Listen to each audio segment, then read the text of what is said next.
বিশ্বকাপ এখন সবচেয়ে রোমাঞ্চকর পর্যায়ে। গ্রুপ পর্ব শেষে আবার শুরু নকআউট যুদ্ধ। আর আগামীকাল মাঠে নামছে 5 বারের চ্যাম্পিয়ন ব্রাজিল। প্রতিপক্ষ এশিয়ার শক্তিশালী দল জাপান।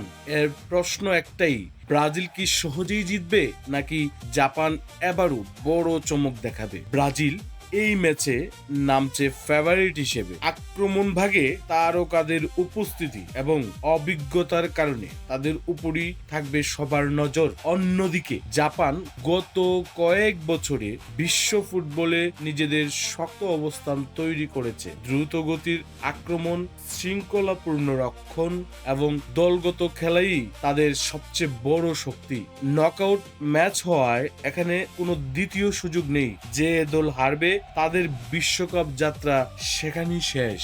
তাই ম্যাচটি হতে যাচ্ছে অত্যন্ত উত্তেজনাপূর্ণ। কাগজে কলমে ব্রাজিল এগিয়ে থাকলেও বিশ্বকাপে অতীতে জাপান বড় বড় দলকে কঠিন চ্যালেঞ্জ দিয়েছে। ব্রাজিল যদি নিজেদের স্বাভাবিক ছন্দে খেলতে পারে তাহলে জয়ের সম্ভাবনা বেশি। তবে জাপান যদি দ্রুত কাউন্টার অ্যাটাকের সুযোগ কাজে লাগাতে পারে তাহলে ম্যাচের চিত্র বদলে যেতে পারে। ফুটবল ভক্তরা আশা করছেন এই ম্যাচে দেখা যাবে আক্রমণাত্মক ফুটবল এবং দারুণ প্রতিদ্বন্দ্বিতা।